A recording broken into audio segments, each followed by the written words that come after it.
today we are so honored, uh, beyond words, to have one of our favorite guests, Bill Bronson, who is just a legend. I don't know. I think there's a lot of you that have been here to hear him speak before. I don't know exactly. There's so many areas, and anything that he can share is so everything and everything that he can share with his wisdom and his knowledge base and his history within our community. Um, I'm just so honored. Very quickly, I'm just gonna share. Oh, you're gonna do the intro, right, Susan? Sorry, guys, I should be a little more on, but I I think got you so pretty much got excited. the intro in there.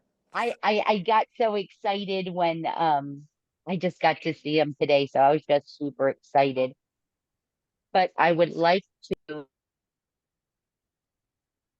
very quickly just share our Mind Freedom mission statement, which is Mind Freedom leads a non-violent transformational transformation championing human rights and options in mental health care everywhere, uniting psych survivors, consumers, allies with movements for justice everywhere. So this is right aligned. We could not be more grateful. And Susan, if you'd like to do the official intro, please do. Yeah, so Judy's Room started, this is actually our first session after 5 years. Uh, so we started during COVID. I had planned to have a massive ADA celebration. I had done one previously and had plans to have about 2,000 people come for an event for the day.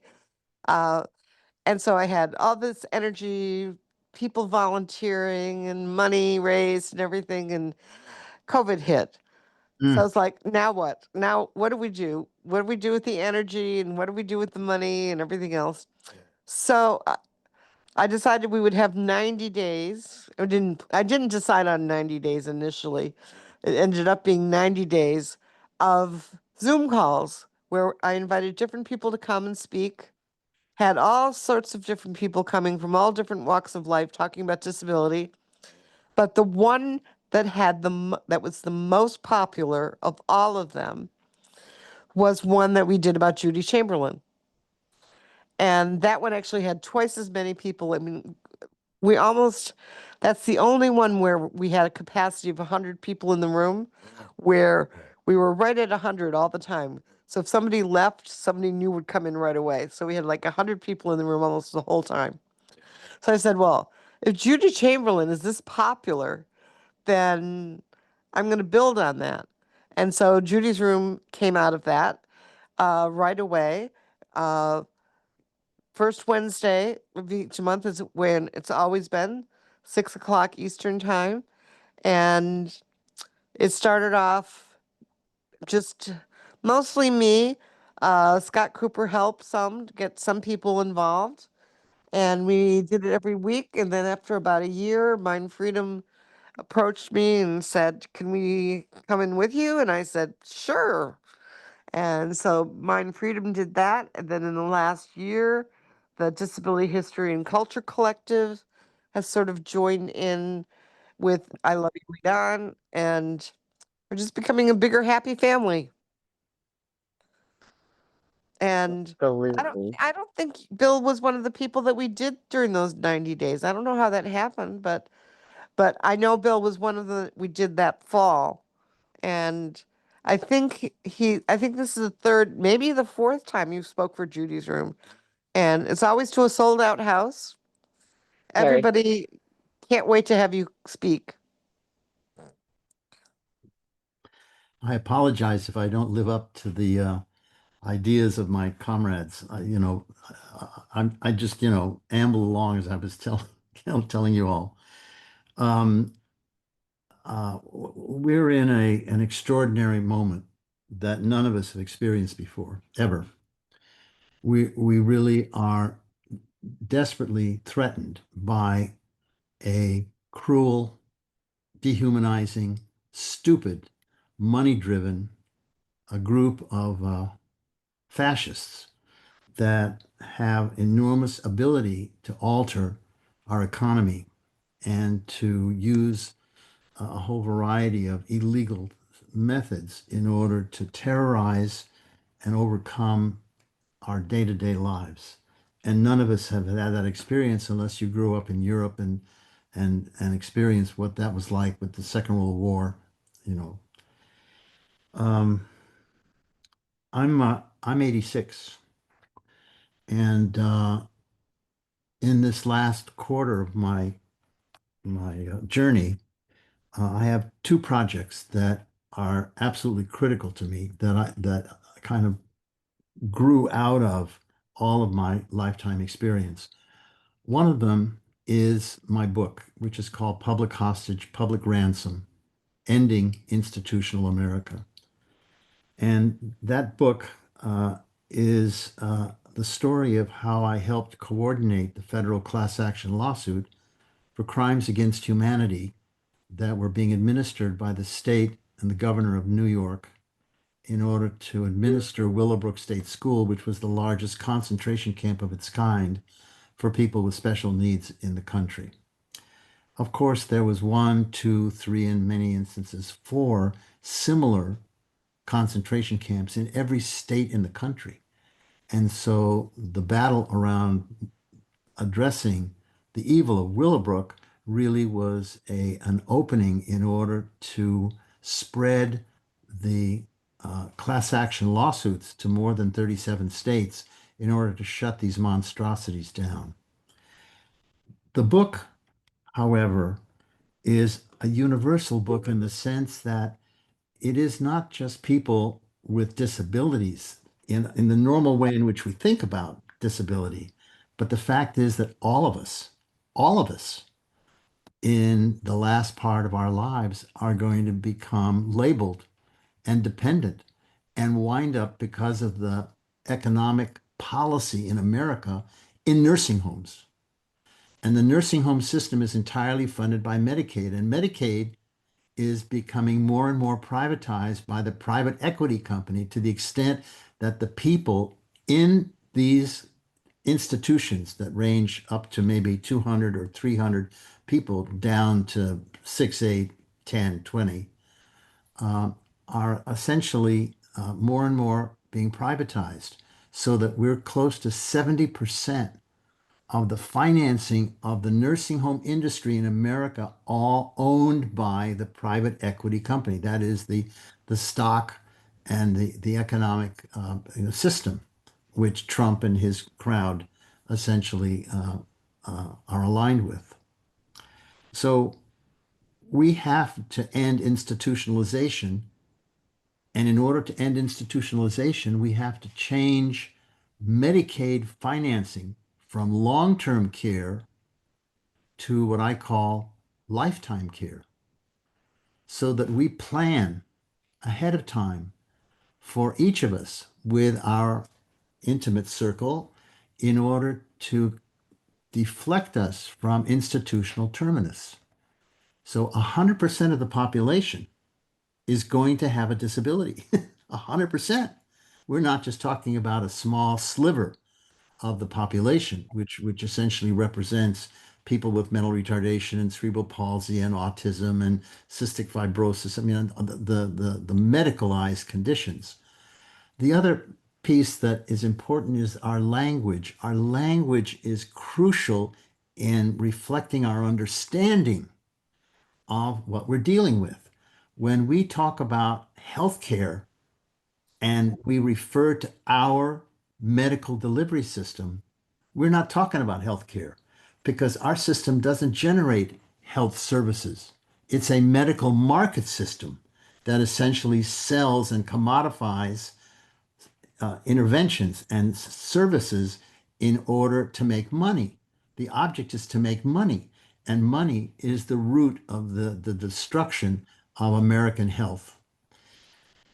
So, in order in order to be able to do what we must do, we have to end Medicaid financing. We have to understand that institutionalization is the large industry that essentially encompasses and essentially requires all of the other medical market cartel inputs, drugs, insurance, hospitalization, and so forth, in order to essentially exploit all of us in our late years.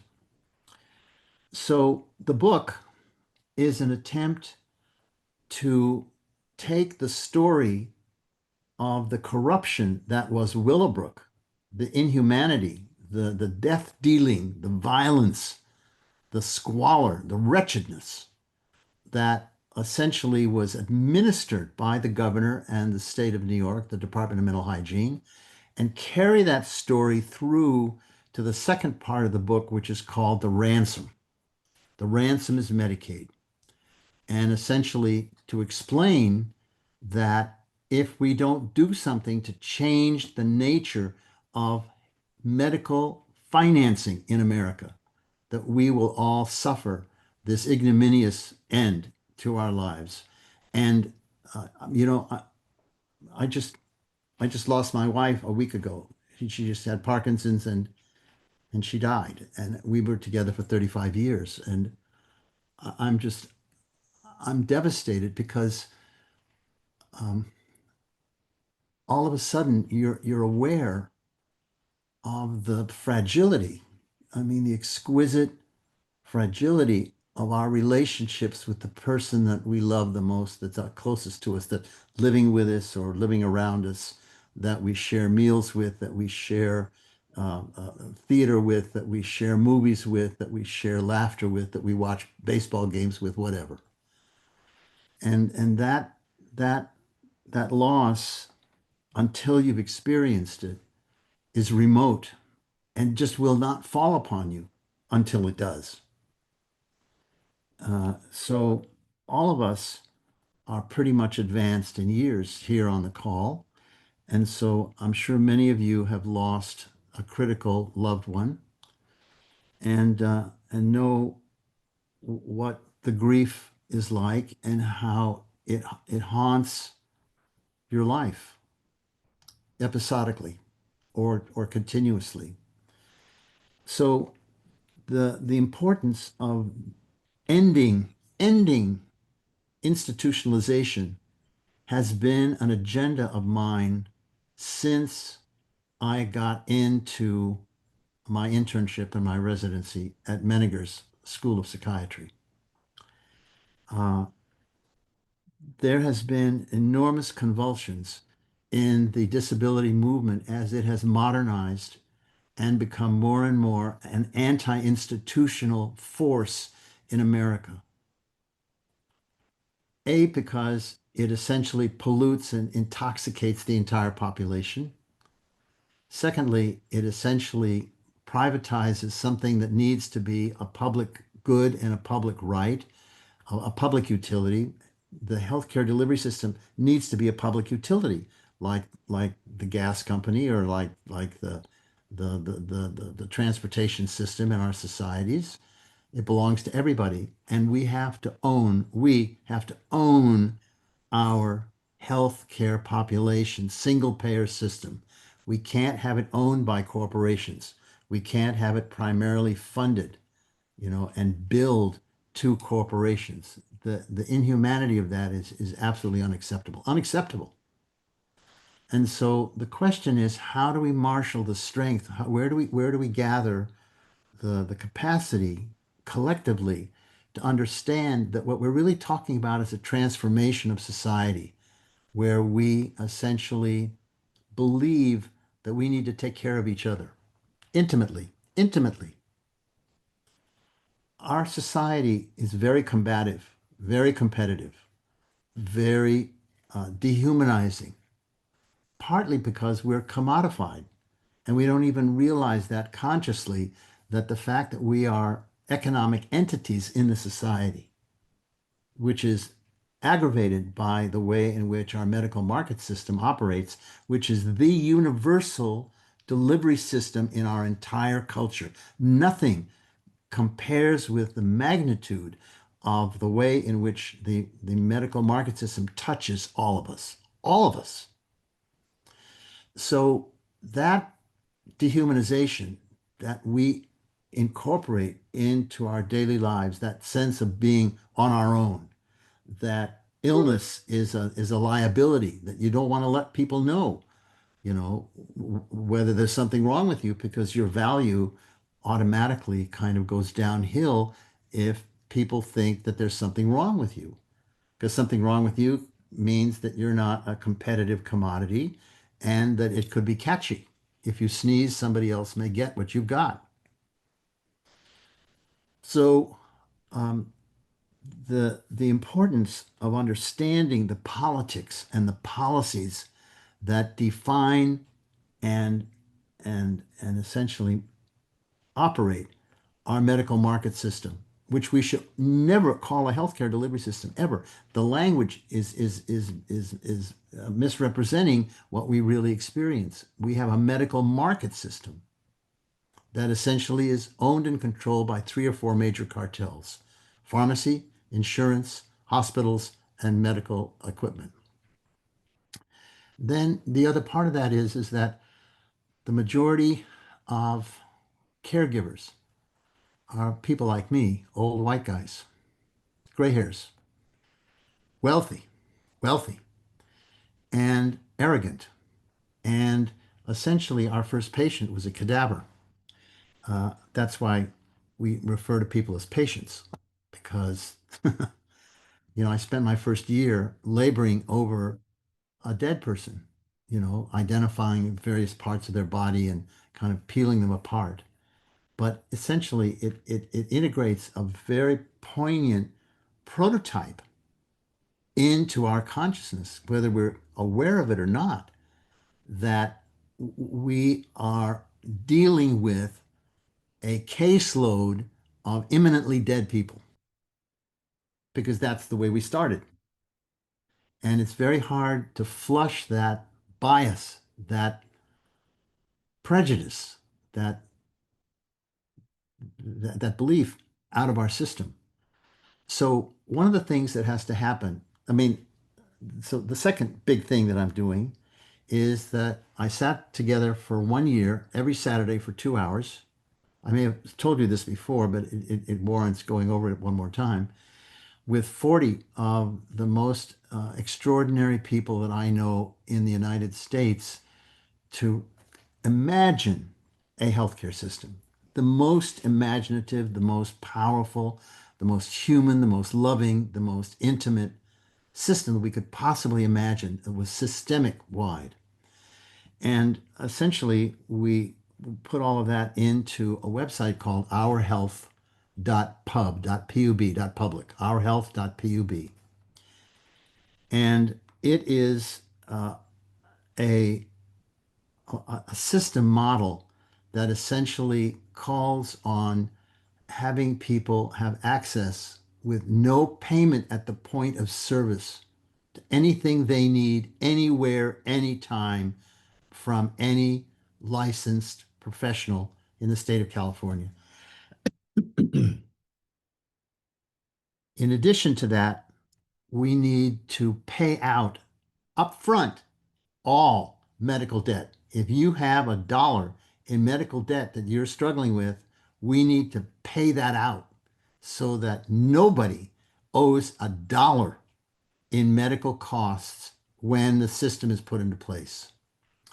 Thirdly, we need to provide comprehensive free tuition for everybody at the post-secondary level that is studying to be a health worker: doctor, nurse, psychologist, social worker, med tech, you name it. The entire post-secondary system needs to be funded by public dollars in order to fund the tuition to generate a broader, more multicultural community of caregivers.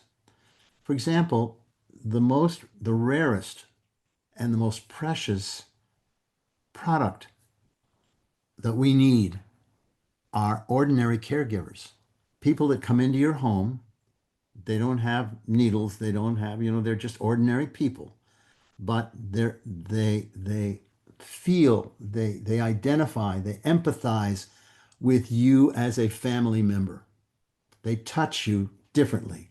They look at you differently. They kiss you differently. And we need to somehow create a workforce that is imbued with that kind of caring delicacy, that kind of devotion to each other. What happens is that the very large majority of people that are working in institutions are women of color, 40% of whom died during COVID. The workers died, as well as the people that were incarcerated in our nursing home system. 40% died during COVID. So that the cruelty of it, the inhumanity of it, that we suffer, the way in which we exploit caregivers, the way in which you don't train caregivers, the way in which we don't finance caregivers at a proper level. Caregivers should be getting 40, 45, $50 an hour. I mean, that's what caregivers should get. If you're in hospice or something like that, that's what you get paid. Hospice is very good, by the way. I like hospice a lot. My wife was in hospice for a month and a half before she passed.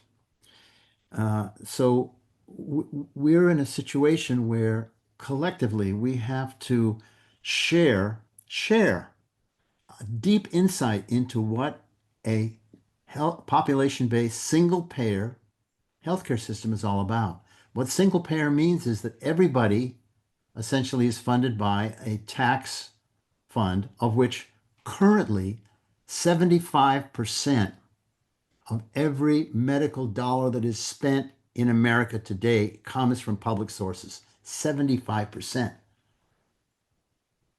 But that money essentially flows into the hands of the private sector because of the way in which medical services are commodified. So we don't need a whole lot more money. We have medical services, healthcare is the only major cultural delivery system in our society for which all the money we need to implement the system is already there. It's already there. We don't have to, transform billions and billions of dollars that we have to come up with brand new dollars in order to deal with healthcare like we have to deal with the education system or the transportation system or whatever, the housing system. It's absolutely stunning what Americans don't know about how we're living, what we're living with. So the system is there, the money is there, and you each would save somewhere around 2 to 3 grand a year if we had a single payer system. You would, and the system would essentially be relieved of a third of the current cost that is all going to middlemen that add nothing to the delivery of healthcare. They're just managers. They're pharmaceutical benefit people. They're getting money. They're getting out of the $3.6 trillion that is currently being spent on healthcare services, the medical market system. 1/3 would not be necessary, which means that overnight we would essentially save $1 trillion right off the bat and drop down to what would be roughly about 2.5 to 2.75 trillion in terms of providing services to the entire population of America, which would be a single quality of Cadillac care. Anything you needed from anybody, anywhere, anytime. Whatever you needed, no cost at the point of service. And what would be added would be a small increment to your annual taxes, depending upon your income on a progressive basis. So that you would immediately drop somewhere around $2,000 of annual cost. What we're talking about now is that every man, woman, and child in America is currently paying, or it's costing, roughly 1.8, excuse me, yes, $1.8 thousand per year in terms of the services that they're currently getting. And so that would be wiped out. And all of that would come back into your pocket. So the power structure they know that if we are insecure, scared, that we're manipulable, that we can be managed. And the whole effort to keep us insecure creates competition, creates essentially a, a way for them to exploit us as dependent commodities. So everything turns on the general population understanding the centrality and the strategic significance of a population-based healthcare delivery system that's funded tax-wise, that would save everybody huge money. The corporate community right now in America is spending 20% more than any other country in the world on health coverage for their corporate workers because of our system.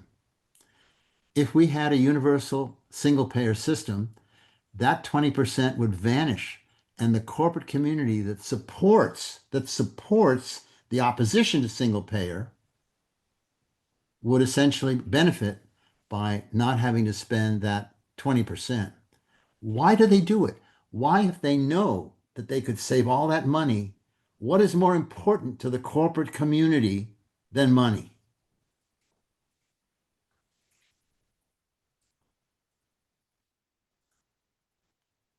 Our supplication. Our supplication is more important to them than money. If they don't have us under their thumb, if they don't have us terrorized, if they don't have us dependent, then a whole different body politic has to happen in America. So the corporate community, the bigger they are, the more they're opposed to single payer, even though the more benefit they would get from single payer. The cars that are built on the Canadian side, American cars that are built on the Canadian side of the border, compared to the same exact car built on the American side of the border, costs $16,000 more because of the lack of medical insurance that the Canadians do not have to pay because they have a universal system. I mean, the facts are absolutely mind-boggling.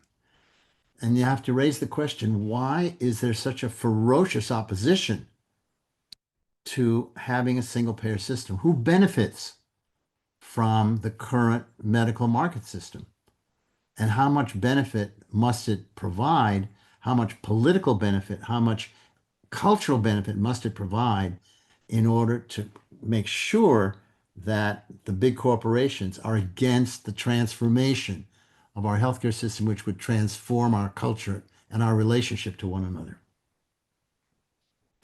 So I encourage you to take time and look at the website, ourhealth.pub, and especially under the resources section in the screen at the end, there's about 30 books, videos, articles, and the books are just terrific, terrific. They're just the best books. And you can pick out any one of those books and it will just exhilarate you. You can't imagine. It'll give you so much inspiration and energy because of the quality of the writers of those books. And all those people can be invited to come and speak to you on Zoom or whatever. Whether you're talking about PNHP or you're talking about Mike Levine, who's the public health director of Rhode Island, or Brzezinski, who's the public health director of Washington State. I mean, these people have written revolutionary books about the need to transform healthcare, to make it healthcare, not medical market care. And so I know it's a pain in the ass to kind of sit down and read, but these books are atomic. They're atomic. The website is incomplete insofar that there is places where you can make recommendations. All the website is a draft model of a population-based major public health delivery system. So one of the things that I'm doing now is I'm trying to figure out how to engineer the American Public Health Association to essentially take on the responsibility of administering America's transformation to a single payer system. We cannot have doctors running our system. They have to be PhDs in public health. They have to understand the social determinants that represent 90% of wellness in our culture: food, education, transportation, housing, mental health services. That's where the 90% of wellness comes from. 10% comes from medical stuff, penicillin shots, aspirin, you know? And so the importance of recruiting, organizing, propelling this world of public health into an action-oriented sphere in order to transform American healthcare is critical. Doctors cannot be allowed to run the system because we are too corrupt. We are too dependent upon money. We're too dependent upon prestige. We're too dependent upon subordination of our patients, our cadavers. So I've made friends with the 26 kids that are just graduated from the master's class at UC Davis, and I'm going to be involving them in the trip to Cuba. And I want them to go to Cuba on their own as young people to meet their peers in Cuba in order to kind of understand that we're not talking clouds or imagination or things that are not real and not tangible and not in place. Japan has a fairly good system. New Zealand has a fairly good system. Germany, Italy, France, Spain have partial systems. England has a partial system. The important thing is, with a truly population-based system, you cannot allow anybody to buy out. You can't have a dual system where somebody with money can buy out away from the fundamental generic delivery system that everybody else has. That's the criteria of a single payer system. You cannot buy out. There is no place except Cuba where you cannot buy out. Every other country in the world that has even a good healthcare delivery system, you can still buy out if you got a lot of money. We can't allow that. We can't allow that. That splits, that fractures the universality and essentially creates a way in which the rich exploit the unrich in our culture. And we can't let money be the dividing force in who gets what, when, how, by whom, where. Healthcare is the heart of the cultural revolution that we must engage and embark into in order to save our country and to nurture our people. Girls, what do you want? Do you want more? Look at the book, look at the website. There's another website called publichostagepublicransom.org that has a speech that I gave before the book was published at Willowbrook, and it's good. It's probably the best talk that I've ever given. Could, could you share a little bit about possibly, I mean, I'll have you talk about anything because I mean, everything that you're sharing, I think all of us, you just want to put the hearts up on the screen. Um, but I do want to, I, there's, with the executive order, it does, they want to just put us all institutions. They want to just kind of march us back there and make their big dollars, right? And make, Exactly. their friends rich and get rid of the noisemakers that, maybe are a little bit different. And so I think that there is very transparently a lot of fear in our community. And I think that I would love if you could share a little bit about that because I think everyone is feeling it. They changed the definitions to gravely disabled, which has a very broad terminology and definition now under the executive order. And so I think there's a lot of us in our community, but I also just want to open up, you know, how many of you would like to continue this conversation almost to the place where we explore what action steps in our backyard, could we do to advocate effectively? Tony from Adapt is shaking his head and saying, let's take some action. And because I feel like the time is now and we need to organize, we need to take steps, we need to have, planning of we all can do something. And I will tell you, um, you just inspire me. So I'm gonna shut up and I'm gonna ask if you'd share a little bit. I know Myra, you have your hand up. Um, do you want Well, to I want to ask insert a on question now? to do something. October 18th is going to be the next No King's Day. Oh, And they're saying that it's going to be the largest hmm. demonstration that's ever been on Earth ever. So that's what they're building up for. So that may be a very good time to put our foot forward on this. I watch Yeah. Rachel Maddow on MSNBC on Mondays at 6 o'clock, my time, California time. And she's the only journalist that shows the action in the street nationwide. It's really inspiring. Not one other journalist has the analytical kind of bent to show how the people are rising up little by little. And that's the only solution to this problem. I have no idea what's going to happen with Medicare and Medicaid cuts. I don't know whether 100% of the population that's getting Medicare and Medicaid are going to be cut or just a portion of it.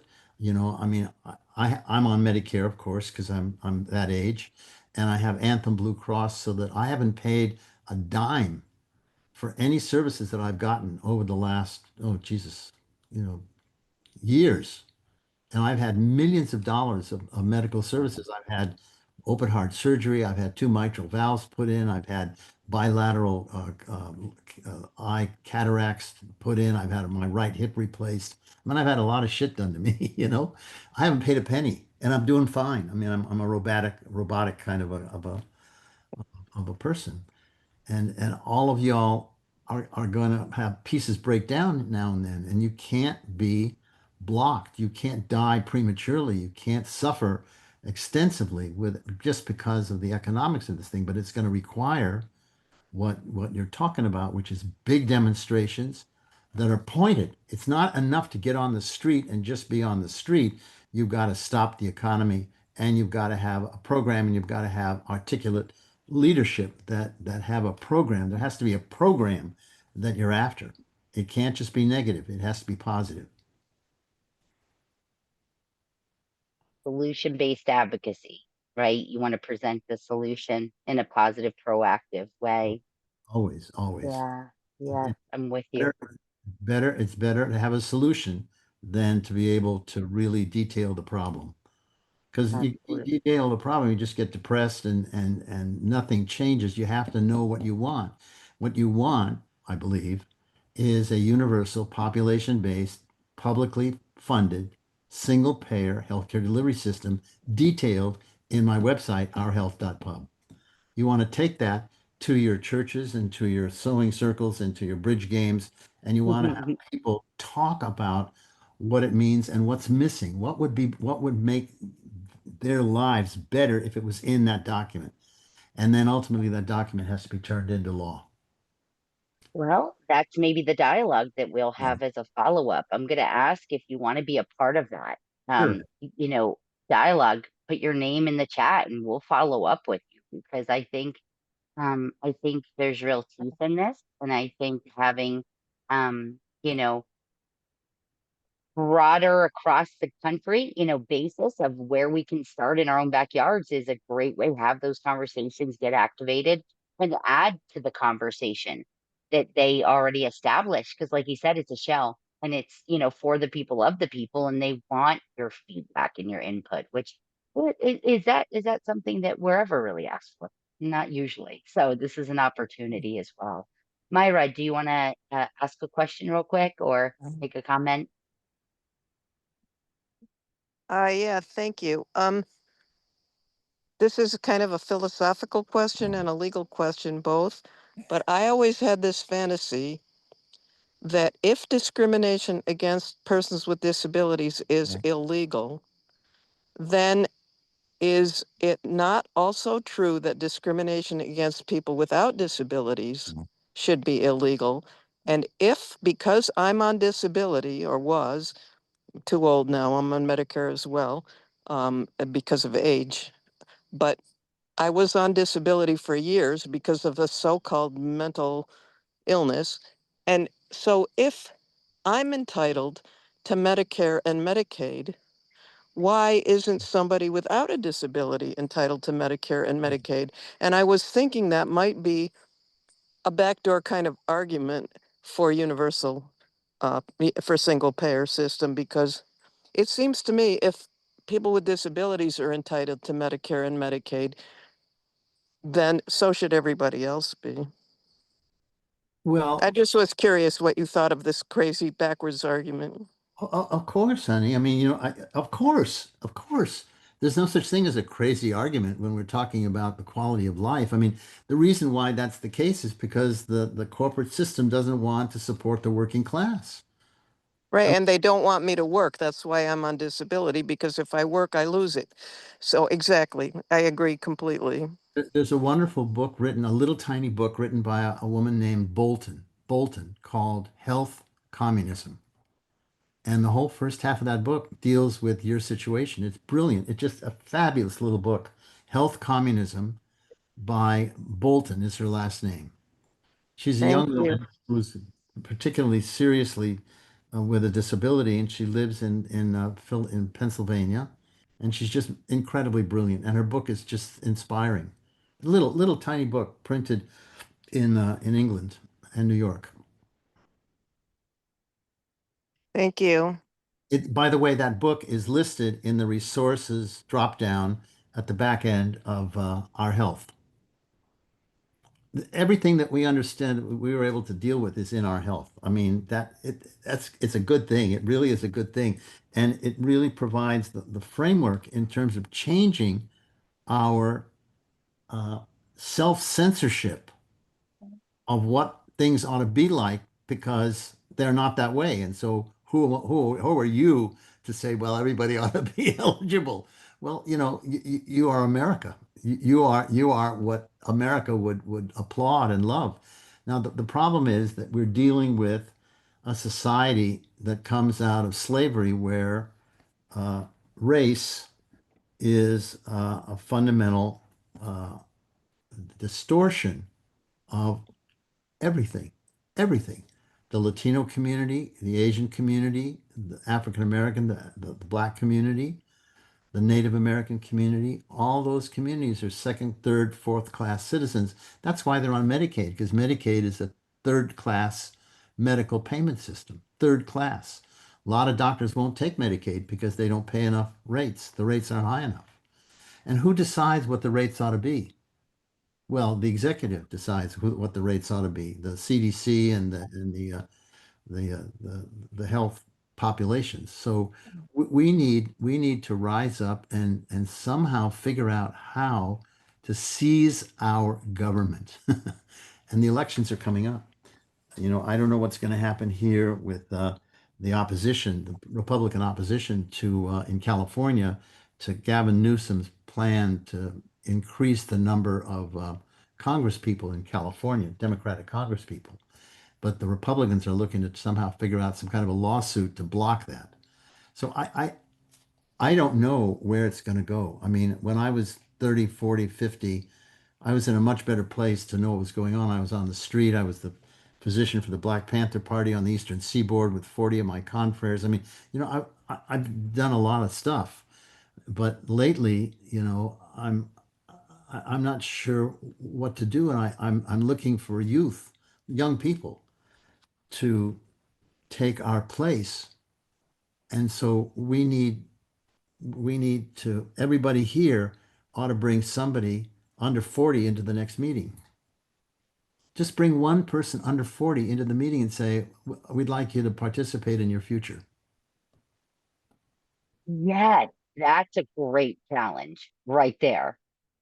I've never heard anybody, present it in that way, but we absolutely do. Well, you had 100 people, Absolutely. when you had Judy's show on Chamberlain, and we have what do we have, 28, 30 people here, 24 people here. So we're missing 75 people. And those 75 people ought to be under 40. It's important that they're under 40, and that they are not anti-socialists, because we're talking about the need for a socialist society. Look at all the Democratic socialists, the guy that's running in New York, AOC, Bernie Sanders. It's the socialists that are sparking the excitement about the way in which politics could go. And the people that are running, I mean, there's just such an amazing number of African American young women that are either running or have won offices all over the country. I mean, it's amazing, but it's invisible. Nobody is talking about it. Nobody is kind of co-owning that success. This group ought to have a list of who are the progressive candidates for election all over the country, and I'm sure that that's findable. I mean, if you go to the Green Party or the Democratic Socialist Party, they'll give you a list of everybody who's running on their platforms, and then you need to find out who those people are, and whether that identification, whether that relationship means something to you, means something to all of us. Can I ask, what would be, you know, I know this might sound like a silly question, but do you feel that it's very financially driven by the owners of all these systems to Sure. be really towards the institutionalized move, because it's such a fast, swift move towards institutionalization that I think none of us um, thought. I think it came out of the blue, and it did start in California with the care court model that has swept across the country with different, and now the executive order. Do you think that that just comes down to the commoditization and dollars and cents? Well, certainly. I mean, everything that is going against us is being paid for by people who have excessive amounts of that asset. And I don't know how we're going to turn this thing around. I mean, I know that every breath I draw is aimed at turning this thing around, but I don't know whether that's good enough. You know, I, I need to recover from my loss for a little while, and then I need to get back in the saddle. Um, I need to get my book out there. I need to get my book out there because I think my book is atomic. There's 380 pages. There's 80 photographs in 4 chapters. And would you be interested in my reading you a 2-page introduction to one of the photo chapters? Absolutely. Absolutely. And if anybody has any questions, you can either put them in the chat or raise your hand, but that would be an absolute pleasure. Yes, sir. That'd be So has anybody seen the book that's on the call? Public Hostage, Public Ransom? all I have. Well, I'm just going to read you the introduction to one of the photo chapters called The Radiator. Seeing takes time. We live in a fast society, 30 miles an hour at least. What we see is so often like a billboard, colors, shapes, and a quick message among an avalanche of quick messages, numbing. It doesn't take long to withdraw from all that for most of us. There is only so much one can sort out, understand, emotionally recognize, respond to, use. For a health worker, seeing, really seeing, is critical. Each time an opportunity arises to see, every sense must be alert. Every bit of experience and stored knowledge must be somewhere close at hand. Each time that one only half sees, is blind to what one sees, misinterprets, makes false assumptions, or has incorrect expectations, a life is at stake. I don't want to romanticize the doctor or add to the mystique and awe in which medicine is held in the minds of people. Seeing is not any more than a good parent or a loving and dedicated worker does all the time naturally. But this is a problem for the professional who is trained to be detached, alienated from people. Objectivity is the cover term. It is a real choice for the professional to be naturally alert and insightful and identify with people rather than functioning in a role in a status pose, flowing from authority, from fail-safe aspirations, possibly from even downright dislike of people and human service work. If the feeling of identification between server and served is underdeveloped, sabotaged, or absent, seeing is arduous. Seeing, really seeing, requires feeling. It is the difference between human understanding and object spectating. It is intensely hard to see in the institution all the deafening language of images built from the physical remoteness, steel doors, barren rooms, overcrowding, accepted suffering, and degradation make it almost impossible to see, to feel, and identify with the victims as peers, citizens, friends, people. I guess it was the minute-to-minute struggle to see that made work so exhausting. I don't think that anyone can naturally identify with people trapped in an institution without constant effort to redefine everything and fight back the tendency to withdraw and close out what is really there to be seen and done. On all the wards, there is nothing soft. The stone floors, wood and fiberglass chairs, formica and chrome tables, steel, glass windows, iron beds, hardness, coldness, hardness unyielding. No place soft, no place for warmth, solace, sanctuary, energy to support life. No place but one, the radiator. There for the lonely, the searcher, the instinctual migrant is a place 4 feet long and 3 feet high, an iron-covered plate radiating something drastically different from all the rest. One has to be passively close to feel warmth, a sensation, a tingle on the skin, on the nerve endings of one's being. It took me a long time to realize how important the radiator was to a community of people who had nothing. Once I saw the people huddled there, it still took time to really grasp, to feel the profound meaning of the radiator. At first, I was outraged at the burns that I saw. People drugged with a slowly diminishing ability to feel, sought the radiator for a retreat, a sleeping companion, a mother fragment, then burned, were unable to move. Couldn't the workers watch out for people next to the hot plates? I didn't realize how powerful was the pull to crouch and curl up there, a pull like that which draws all life to the warmth and energy of the sun. The sun, which was here cut off. Here, there was only the paint-peeling, unmodulated sheet of hot metal left. Can you imagine how empty, how deprived life can be, how empty of warmth? How can we not really see? How can we let the radiator be the sun for so many? There is always some sort of radiator, some obvious substitute for the real thing around which the lives of the public hostages cling. We have to look with more than just our eyes. So then that follows 10 or 15 pictures of people against the radiator.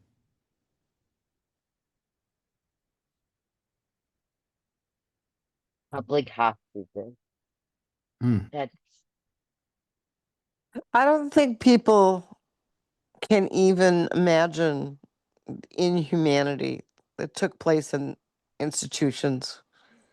It was, I worked as a candy striper starting in 1960, I can't remember, 66. And The way children were treated was so inhumane. And I still think back on it. I don't know how people can do that. I couldn't understand it then. I still don't understand it.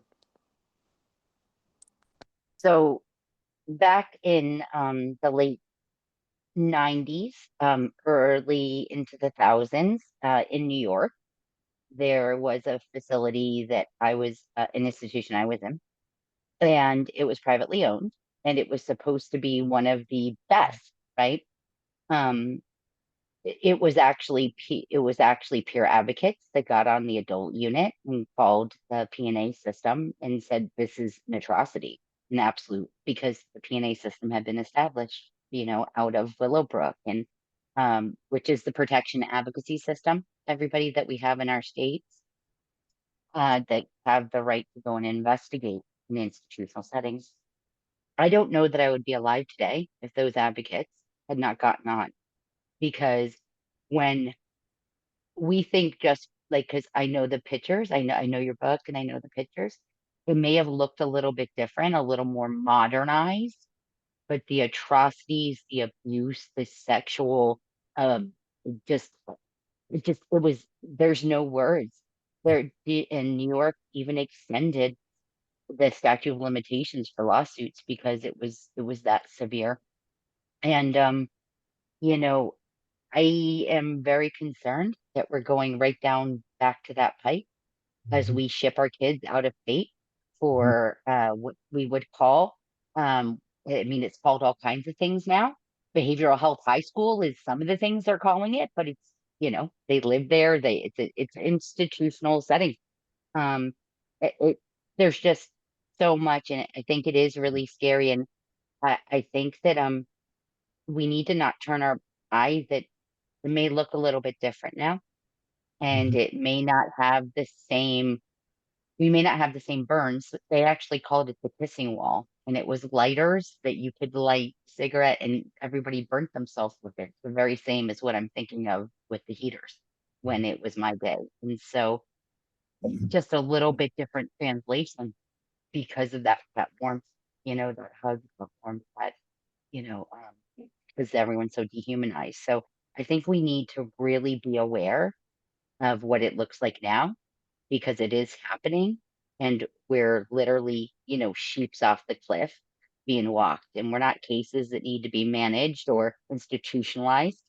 We have voices, and we have to speak up for those choices because they're not going to give us it. We need And to expand demand. and expand. Yeah, Myra, by the way, yeah.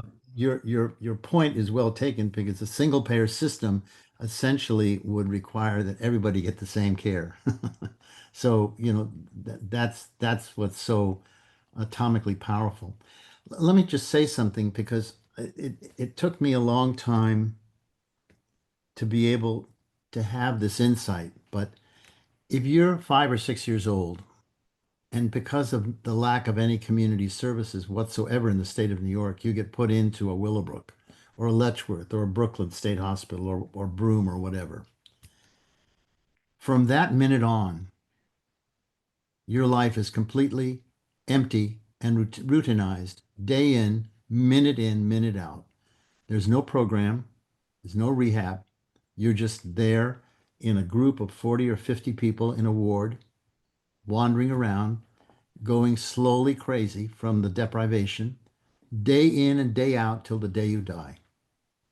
The emptiness, the lack of anything in the way of touch or care or rehab or plan to matriculate you back into open society where you have an identity is absent. Absent. Nothing happens from the minute you get in that institution till the minute you die. You are in a state of suspended deanimation, deanimation from the drugs, you know. And people don't even think about that. But when you think about nursing homes, I mean, people are sitting there in nursing homes in beds pretty much the same way. I mean, it just, as we get older, we have a developmental disability. It's called age. And and the workers are not particularly trained to do anything but provide some kind of comfort. But you're sitting there totally doing nothing until you die. And that insight into the nothingness of institutionalization is so powerful. It's hard to even imagine. Imagine how a system could be essentially validated that is so utterly antisocial, anti-human, anti-civic, and cruel, violently cruel. It's just something when you're talking to people about institutions, you need to ask them, well, what do you do all day? What do you do all day? What do you do that week? What do you do that month? What do you do the next month? What happens when the summer happens? How often do you get outside? What do you do when you're outside? You're in a wheelchair, and you're parked somewhere, or you get taken to a bus to go to the market and get some food, and that's the end of that day. Or you do some things that 10-year-olds do because the age and appropriateness of the management of programs is totally, inconsistent with people's chronological age, which is one of the things that Wolfensberger, who's really the guy that should have gotten the Nobel Prize, and in terms of conceiving of the whole notion of normalization in human services, he's a genius, genius. And the way in which he set up his program analysis of service systems to train us in seeing what the evils of the service delivery system are and the goodness of them was really transformational for hundreds of us, maybe even thousands. He's But the one that gave me the quote, don't just fight the system, create something that makes it obsolete. And, that's so I could not agree more. I do want to highlight Myra. If you want to ask your question, then Evan, then um, Tony, go right ahead. But I'll put your hand down when you get your question. Yeah, I just wanted to share that I was in a psychiatric hospital, so-called behavioral services unit last summer, a year ago. And it's the philosophy of it is it's a no-touch unit. hmm, And I mean, they actually think that that's helpful. There happened to be an older man who was in his 90s who was a refugee from Nazi Europe, and my parents were both refugees. And I was talking to him, and we were so happy to find each other, and we were shaking each other's hands. And staff came over and told us we weren't allowed to touch each other. I just it's beyond. That's a beyond. policy. It's That's not right. like it's not like neglect or, it's a policy. Yeah. Cruel, cruel beyond measure, beyond measure. How do people get off with that stuff? How do they get off with that stuff? I just we feel like them, you know, when they say there's a catatonic state. I know personally I lost years there because my body, I was protected by going into that and I didn't take everything in around me. So I'm almost grateful for that in a sense, but I don't even know how that doesn't happen to everybody Yeah. because of what you're talking about, the oblivion of nothingness or abuse, or I mean, it's just horrific. And you do out to go somewhere else because it's that horrific. So I just it it's not helpful in any way. I don't know how they could ever think that that would be a solution or an answer. It is, you have to assume that it is a solution and an answer, and you have to define what that solution and the answer is. Because if you don't understand why they do it so relentlessly, then you can't go against it properly. The reason it's done there is to convert us into dependent commodities and to make money off of that transformation. Everything hinges upon gathering power and control over lots of people for money. Evan Harbauer has his hand up. Yeah, and protecting themselves from malpractice suits. I think they don't want anybody to touch each other because then somebody will be accused of sexual abuse. Sorry for interrupting. Part of it is also And the secrecy and the hiddenness of all of these places. They're not out in the open. mm, true. Evan, Evan, would you like to the question? William, have you ever heard of Ivan Illich? is that a person? Yes, he's a pretty well-renowned author that was especially popularized in the 70s. He did a lot of work in Mexico, but also New York and other places. And I think you would really resonate with him. He's one of my favorite authors, and Hmm. What's his name again? Ivan Illich. Oh, of course I know if I'm, of Yeah, course. I didn't understand what the name was. Sure, I have his books. yes. Um, he uses the term participatory socialism sometimes, and I don't know if that's exactly to be equivocated with democratic socialism, but he did have a lot of ideas, but it's hard to, he was kind of revolutionary in many ways, and it was hard to put his ideas into practice in some ways. Um, but I really like him. And have you ever heard of a man named Abram Hoffer? Spell the last name for me. Hofffer. Yes, yes. He came out of Canada, and he had a lot to do with both psychedelic and nutritional research. Ah, He helped start the first he helped start the first schizophrenia anonymous group, hmm. which kind of modeled itself after the AA model.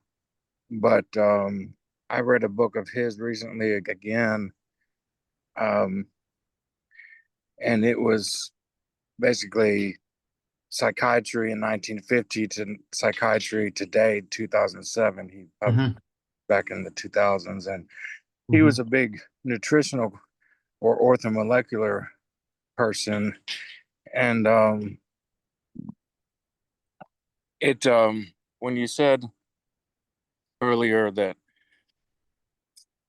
basically that a single payer system would require that all people be treated equally and almost the same, I get a little weary of that because I feel like what we have now is what we might call standardized and conventional medical care, and that when you when it becomes so universalized and so standardized and everyone's doing the same thing, it doesn't mean they're doing the right thing necessarily, or the most efficient thing, or the most cost effective thing, or the most loving thing.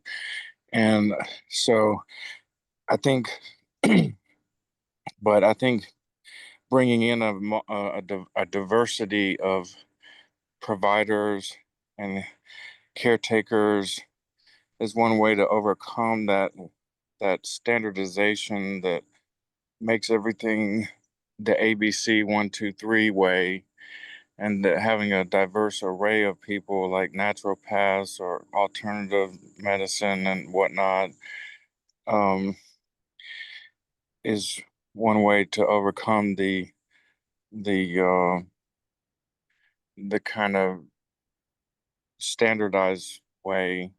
But those two authors, Abram Hoffer and Ivan Illich, I think resonate a lot with what you've been saying. And thank you for your presentation. It was very interesting.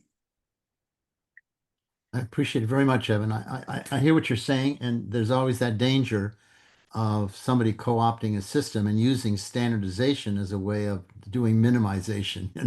I get that.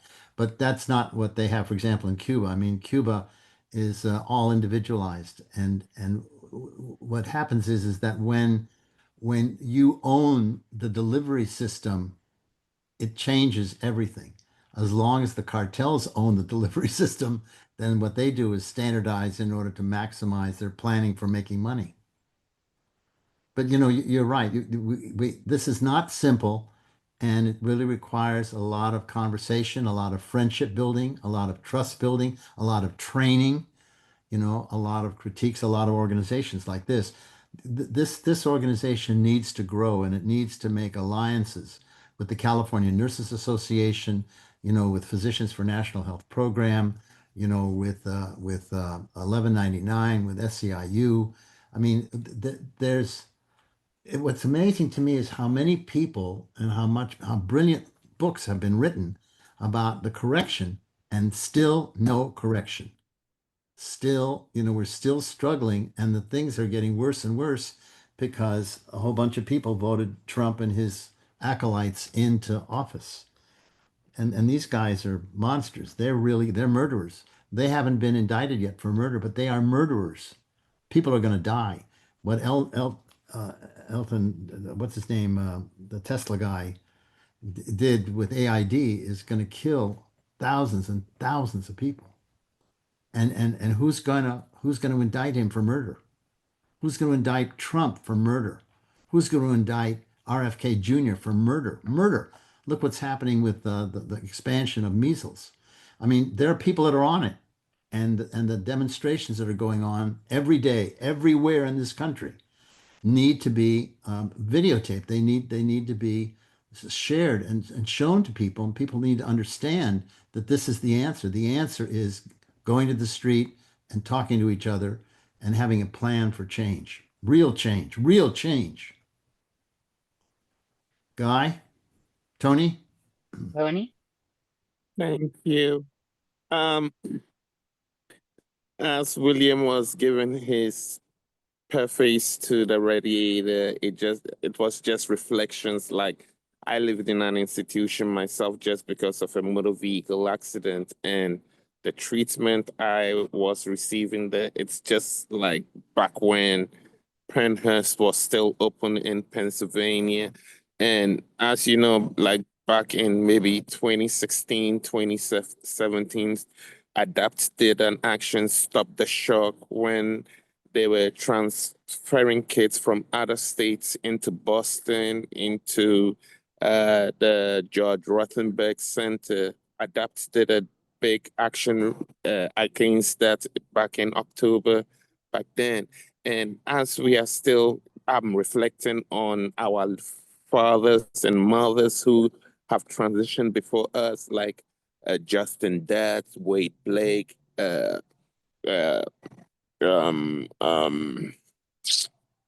from California with the independent living center model and all that, like what transitioned me out of an institution was the independent model from the independent living centers. We need to create personal care attendant services to be more of a profession than just a job where you get a degree. Like he said, education is one where we need to involve and disability, understanding disability history, disability education. As we know, we have invisible disabilities and physical disabilities. We need to find a way of including all disabilities as one. And yes, have a universal system where it doesn't discriminate. Even though as I am a citizen right now, but I am still an immigrant from Ghana. I still hold on to my roots. But if, for example, family comes to visit and they fall sick, now I have to pay out of pocket for them because they are just visiting. You know, we've had stories where folks have traveled to other countries where they are involved in accidents where their healthcare system doesn't want to help. But we have the solution, we have the methods, we have the conversations, we have the stories. It's just how to get the current government, because as we know, when you vote somebody in for 4 years, it's the first 100 days that you should prove that you're doing right. Then we go back and do a new voting, we take them out, we get new people. I don't know. It's just that, yes, it is common sense, which is already been a law. It's been enacted more than 400 years ago. So why can't we understand if somebody is acting as a dictator, this is the direction which the people as a community, as a unit, as a uniform unity form, go and clean out the government. And we should start from our city halls, our mayors, our representatives that we've put into our officers, if they are not doing what they are doing for the community, we have the rights. That is why we have a vote. Thank you. We don't have the organization. We don't have a working class political party that essentially sees the need to embrace people. Um, I mean, everybody has their horror story, their nightmare that they can share. Everybody on this call has a nightmare that they're living with right now that they can't figure out how to solve because the system is so cruel. I think that Trump dialectically is going to educate and politicize our country like nobody else has ever done before. I mean, I think the American people are really being politicized by Trump's reactionary fascism and the people around him. And I think something's going to happen very interesting when the Virginia and the New Jersey elections happen. And then when the big election happens, the midterms. I don't know where it's going to go, and but we'll see. I mean, we're all on a knife's edge, on a knife's edge.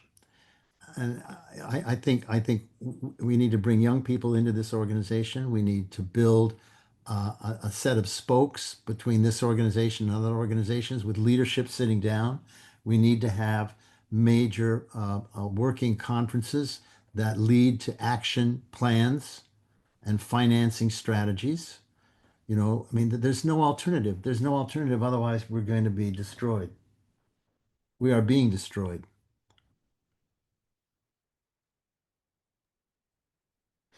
You're so correct.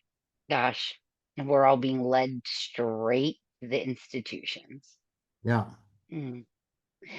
Anybody else with any questions or comments or feedback or even gratitude?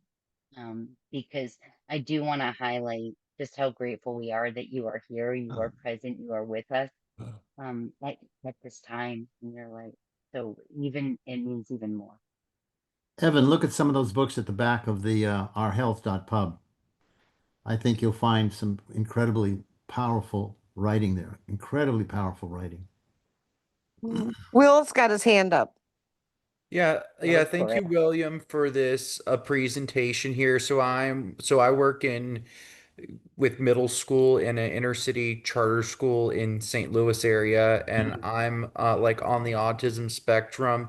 And one of the things, William, that like I have seen like as an educator, it is that students are not held accountable with with how demeaning they can be with not accepting like disability like as a culture. They still will say like the R word because it is easier to say than someone like having in like an intellectual disability. Like from what your own understanding, have you seen like any major shift in with education? Um, there are changes, but the problem is that people get into education and they get permanentized, they get tenured. And so the cycle of change, of refreshment of thinking and language, may take, 10 years. But let me just, one thing I'd just like to say before I lose it. I don't use the term disability. I use the term difference because I don't want to stigmatize uh, people. And I think that we're all different. And so, using the notion, I mean, thinking about how difference helps us talk about ourselves and about each other and about what kind of a program we need in order to um, embrace difference, uh, emblemize it, and it's just something to think about. I think disability has used itself up, and I'm not talking about other times of terms, that people use rhetorically. I'm talking about really getting rid of the stigmatizing, stereotyping language that we have, that essentially is applied to people in a negative way, in a negative way. People who use that language know that they're separating themselves from who they're talking about. And that's all you need to kind of put somebody down, is to make that separation. So, I think we're on the verge. I think we're on the verge of, in the next 20 years, a real transformation if we don't fall into fascism. I really do think that we're getting there, and that the disability community, the different community, once they apply the label to 100% of the population, will have an army of change, an army of change, an army of justice.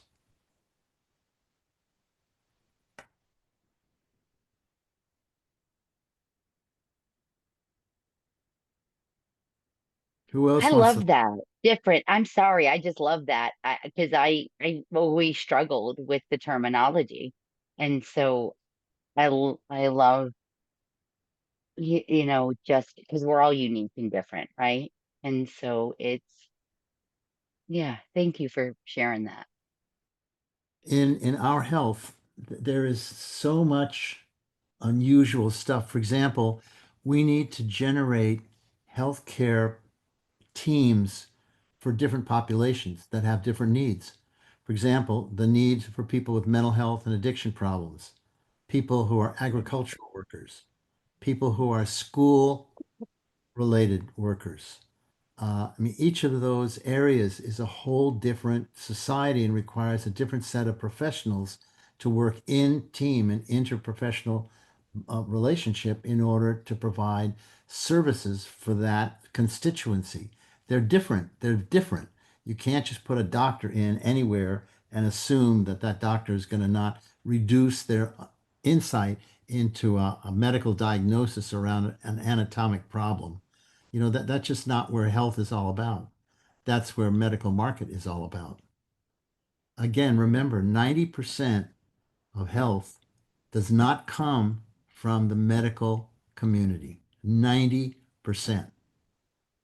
The Canadians have done extensive studies on this. I mean, it's very, very clear and very exciting. I mean, we need to think about social determinants. How do we weave in social determinants into a delivery system that serves everybody and that doesn't cost any more than we already pay, if not major savings? And it's there. We got it. I mean, it's there. How do you want to follow this up? Where do you want to go with this? Well, I'm going to ask if anybody has if anybody wants to be a part of, the next steps, that dialogue, looking at the website, seeing if, just like she said, it's a framework. Is there any, missing pieces that you feel maybe to be, or that you can bring to light? Keeping this dialogue going. Put your name in the chat and your email, and I'm going to capture those. And I actually love your dialogue, yours about bringing a young person. I mean, I actually reached out to both my kids that are in their early 20s and said, "Hey, where are you?" And Yeah.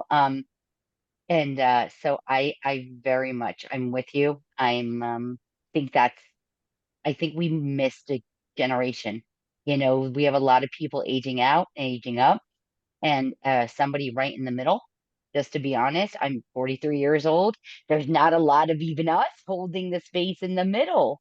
And so I'm there with you 1,000%. And I'm looking for people to mentor, already and get into leadership because the need is great. It truly is. You can't have people making excuses that they don't know anybody that's under 40 that they can't bring to this meeting.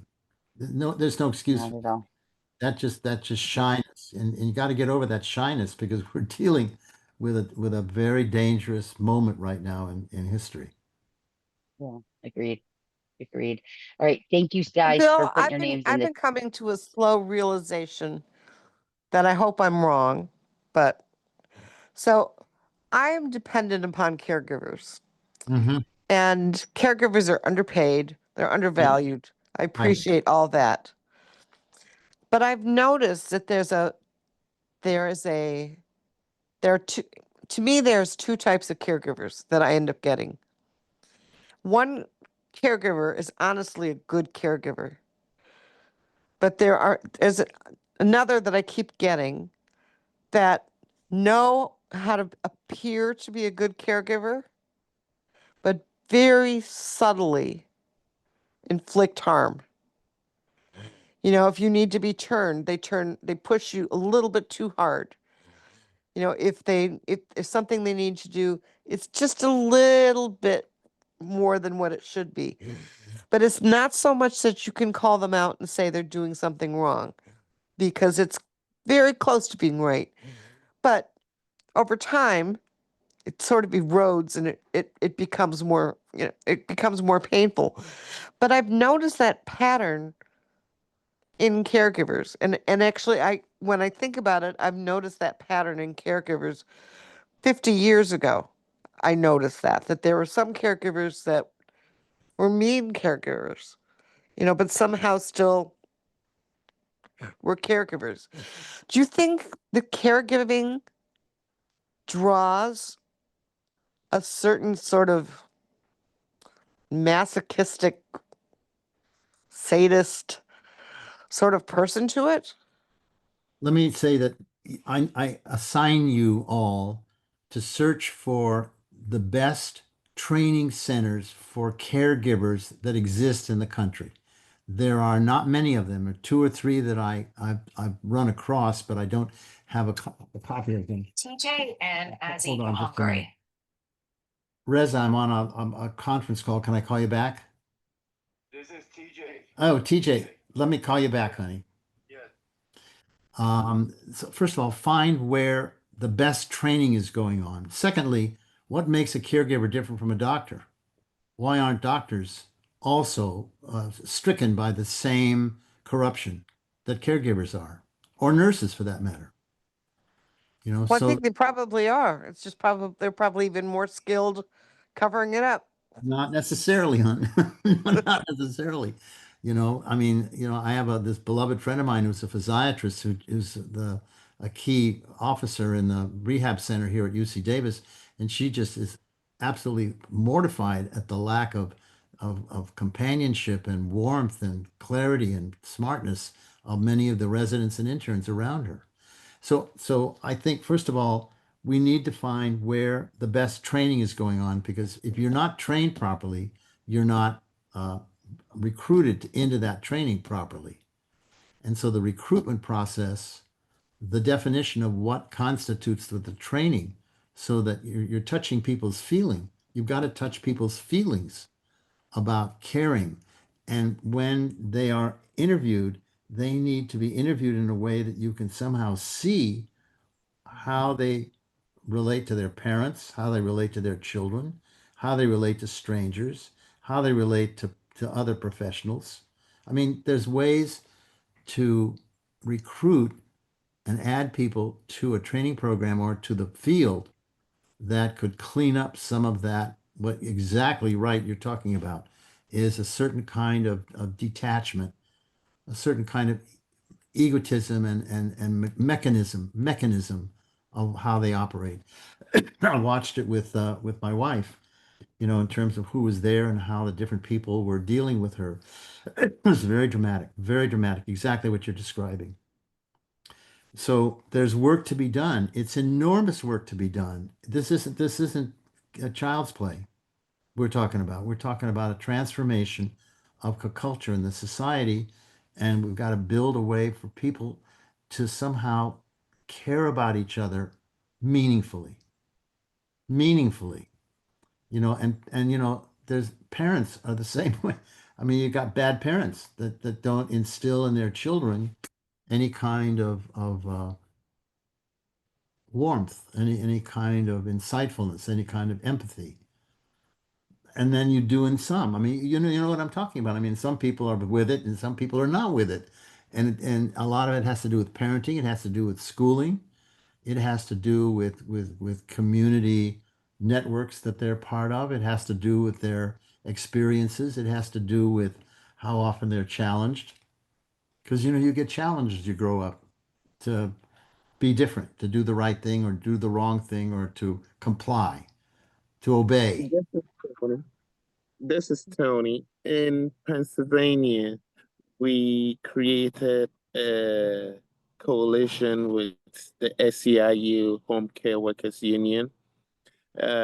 We labeled it as the Consumer Workforce Council, where it is individuals who are living in the community, advocating and being activists for themselves in creating. And we created what we called a hub where we did employ and educate and train care workers. But the thing is, because of the empathy of the the profession, there's a large turnover. It's just like any other profession out here under transportation, under health, under education.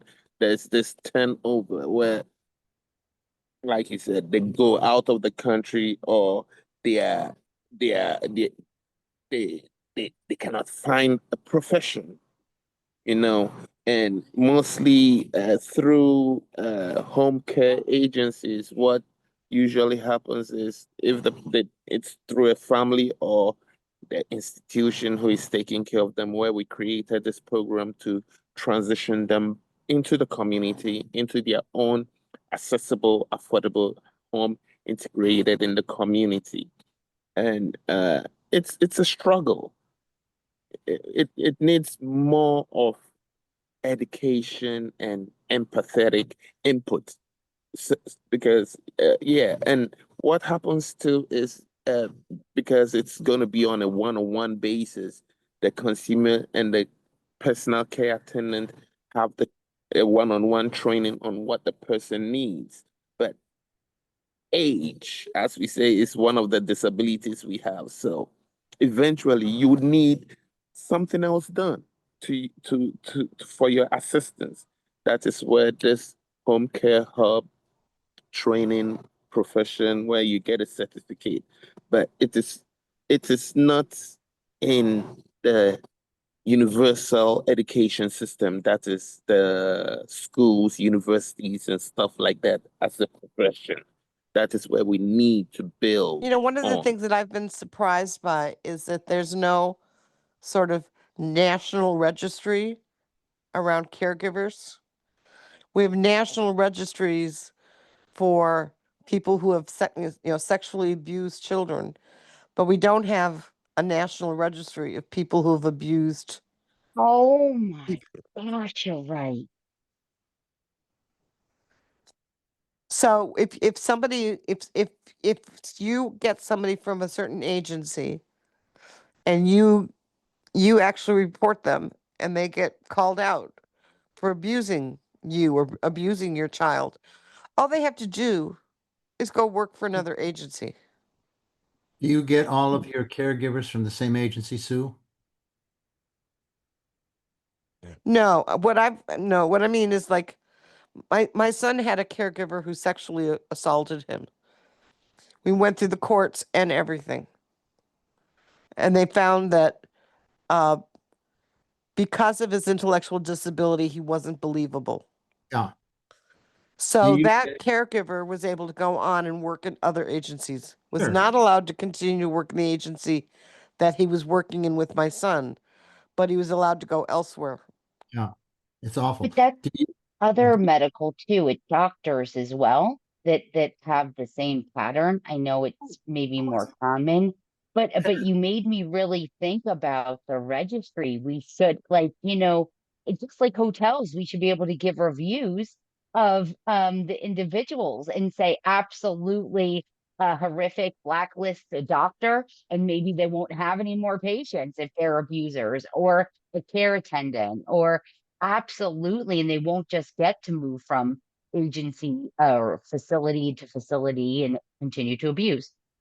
let me just say this is really important. You can get deflected into some tactical issue that's very emotional at the expense of understanding the work that has to be done to change the system. And so you have to really be strong about how you pay attention to system change and keep saying, what does system change mean?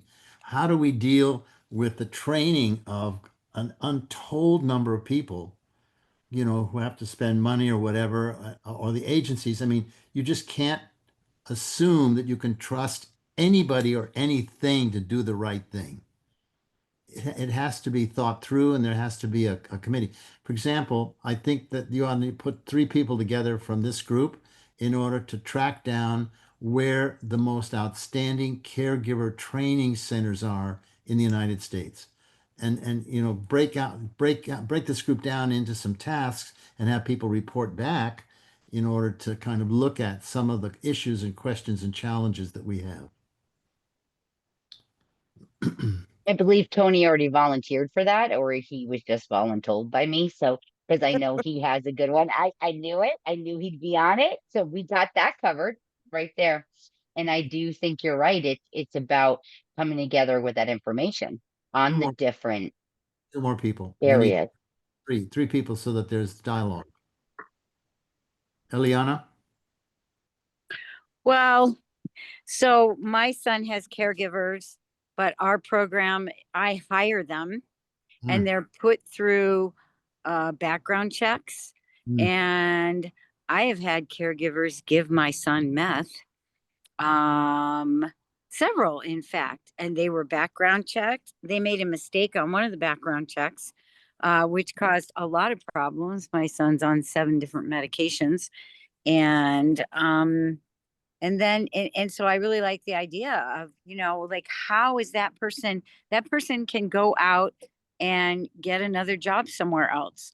And so I'm in the state of Colorado where we have this home health care and we can be in charge of who we hire. They're not trained.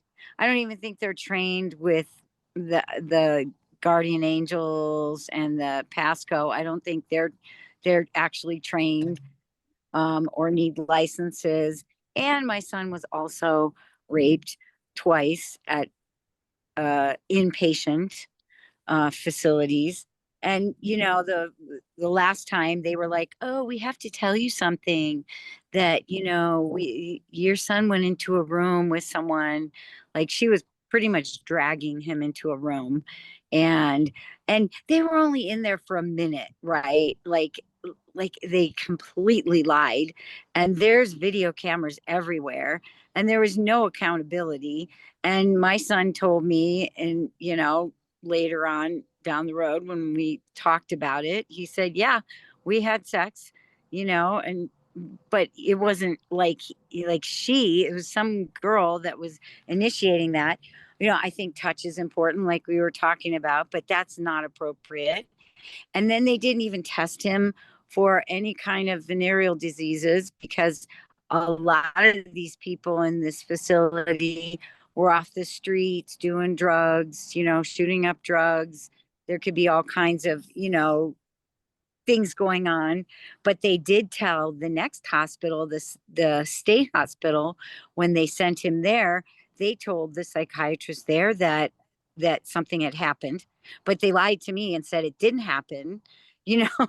And then and also they did ECT on him because the first day he was inpatient, somebody beat him up so bad that he had to go to the emergency room. And when they investigated, of course, they said, "Oh, well, our cameras weren't working." Or, I mean, there's just like so much incompetence. And, that is just so wrong that people are being treated like this, that there's such violations and no accountability. Yeah. And I really think I like that idea of, the sex offender thing. Well, there should be, a caregiver offender national registry. I really, So you're really going to agree help with that. Tony? Are you going to help Tony with the Okay, sure. research? Because I I'll can help with connect that you two. because I All have right. personal experience. Yeah. There we go. And I Yeah. think I actually have a third person. So we have the three people. I am just going to extend my gratitude once again. And we are, gosh, we've almost gone into the two-hour mark because this has been so wonderful. I'm going to hand over full host to Susan fits, and if she'd like to keep the conversation going. I don't want to keep you any longer. But you've been amazing, Bill. Just such a pleasure, a joy. You're a treasure. And where are your community? If you know, you are always welcome here. And just know that you are supported, and there's a lot of people thinking of you. You got a lot of nice messages in the chat and everything else. So you are loved, and you stay on if you want to. But if you need to go, feel free. But I'm gonna. It's now gonna be the after hours, as everybody says. You know, Susan holds the fort down, has dialogue, and she will. I mean, she's been on for 4 hours sometimes, just making those connections, building community, and having compassionate dialogue, When's which your we next don't meeting? have a lot. First Monday of next month? Um, First next Monday of each month, we do it. First Wednesday of each month. First, first Wednesday of Yeah, and each month. Yep, we first have a presentation, and then at 8 o'clock we let you go if you want to go, and then we turn the recording off so that's that what I'm people, doing right now. Perfect timing. yeah, so if people want to talk and they really don't